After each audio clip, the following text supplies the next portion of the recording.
that would come through the grocery store every week, every couple of weeks, every 3 weeks, 4 weeks, whatever. We had these people that would come in from western Kansas, and they would bring their truck and they would mound these shopping carts. And they were not only mounded full of stuff, but they were coupon people. They would hand me a stack of coupons like this. I mean, there was one lady that would come through. She was the coupon queen.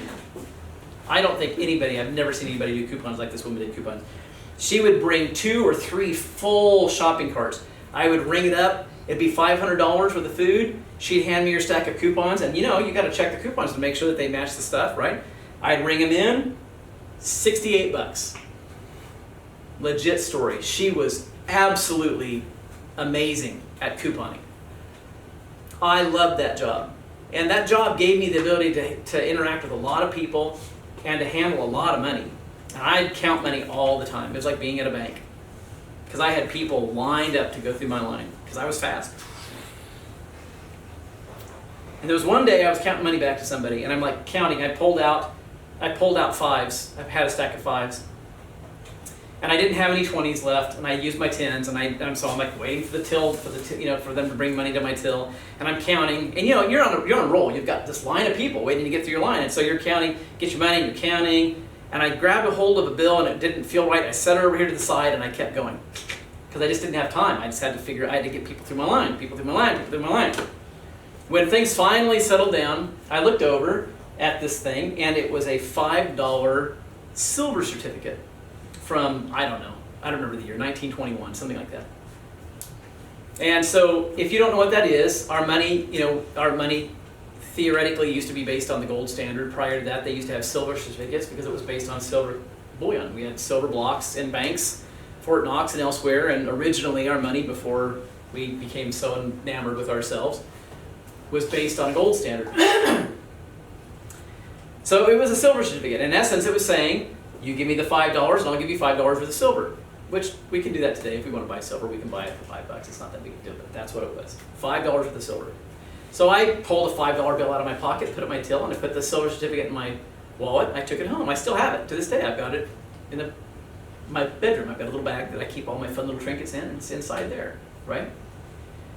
The reason that I knew that silver certificate was not right was because I had handled so many $5 bills that when I felt one that wasn't right, I knew instantaneously. I set it to the side and I kept counting. I didn't look at it. I didn't have to think about it. I'm counting, count, set it over, and I kept counting. Why? Because I had touched the true $5 bills so many times that I knew what a $5 bill felt like. And when I ran into something that didn't feel like a $5 bill, I didn't have to ask, why doesn't this feel like a $5 bill? My experience told me this is not a $5 bill. That's the way we need to be with truth. We have to touch the truth so much that when something comes along to us that's not right, we sense it. We're like, boom, there's something wrong with that. I'm shelving that. I'm going to set it to the side. I don't know what it is. I don't need to know what it is, but I know there's something that's not right with that. When you hear a teaching, you receive an email, a letter, whatever. If there's something in it that's not truth, we need to be in the truth so much that when something comes along that's not truth, we immediately sense it and we set it to the side, just like that $5 bill. And what I found out after the fact, working with banks, is when banks teach tellers, this used to be a very common practice. When banks teach tellers how to handle money, they have them handle the real stuff over and over and over again. And when they're trying to teach them counterfeit, they begin slipping fakes in to see if the tellers catch it while they're counting money. That's an actual practice in banks. So I'm passing that along to you because as we continue moving forward with this, our goal is to be so skilled at telling the truth that we don't need anybody to tell us the truth. We instinctively know in our gut, that's right, that's not. That's our goal, right? Those who love the truth, Jesus said. Those who love the truth. Love the truth, love the truth. We've got to love the truth. It means defend it, fight for it, live for it, die for it if necessary. We can't let go of the truth. All right? So, that's it for this week. Anybody have thoughts or questions? We've covered a lot, I know, but I'm trying to get us done by the last week of January, and if we don't stop, we've got some holidays coming up. We've got Thanksgiving coming up in just a few weeks, right? which we probably won't end up meeting the Friday of Thanksgiving, I imagine. If we want to move it to that Sunday, we can. Then a couple of weeks after that, we've got Christmas, and then there's New Year's, right? So we just got to stay on track. This is a fast-moving train. We can't quit. Thoughts or questions? Anybody online? Anybody here? Anything? I'm listening. We covered a lot. Anything? Nothing? Stephanie, come on. Yeah. What was the candle? You said. The candlesticks? Yes. Those were the 7 churches. So you said.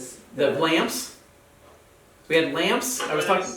It was the candle. No, you said something about take away the candle or something. Yeah. Jesus said, if you don't repent, I will remove your candlestick from its place. So what's the candlestick? The candlestick is their church. So what he's saying is, if you don't stop, if you don't repent, I'm going to take you out. You're no longer going to be a church. I'm going to disband you. Yeah. Yeah, it's a good question. Thanks for asking. Yeah, anybody else? Nobody? Gosh, I don't know how I feel about that. Yeah, go ahead. What was it? Hang on a second, Sean. When he's introducing or addressing each of the churches, he gives a different description of Jesus in each of them. Mm-hmm. I was wondering if that meant anything, where he's just addressing Jesus and his glory in each of those. Yeah, no, I love it. So the in the churches, when he's talking with each of them, like in a couple of examples, he says, "These things says he that holds the 7 stars in his right hand, who walks in the golden candlesticks." That's showing Jesus' lordship over the church. The angel of the church of Smyrna. These are the first. He's the first and last. He who is dead and alive. He's the first resurrected from the dead. Each one of these shows a different characteristic of Jesus' personality, his lordship, and his kingship, his dominance, his dominion. All of those show some aspect of his character. Yeah, it's a good catch. Yep. Go ahead, Sean. You were going to say something. I wasn't going to mention this, but not many people are commenting. And it's kind of a little off the subject, but you mentioned again about heaven not existing at some point. And so then I had to ask myself, well, doesn't God care about Romulans and Vulcans and all them? Or maybe is that not really a reality? And so just interesting food for thought there, I think. That maybe God only made us. Oh, right. Maybe we're God. Right. That's the point. I understand what you're saying. Yeah. If the Lord had created, if the Lord had made creatures on other planets that were like we are in His image, why wouldn't He have mentioned that? Is the entire thing that we're reading about only applicable to the earth? Or is there just not anybody else anyplace else but the earth? That's the question, which I think is a valid question. Absolutely. Yeah. Absolutely, I agree. 100%. Yeah.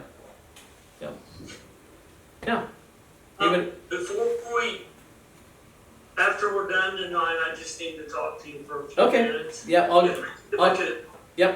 I'll just stay on if you want to, and then I'll come back after everybody's gone. Yeah.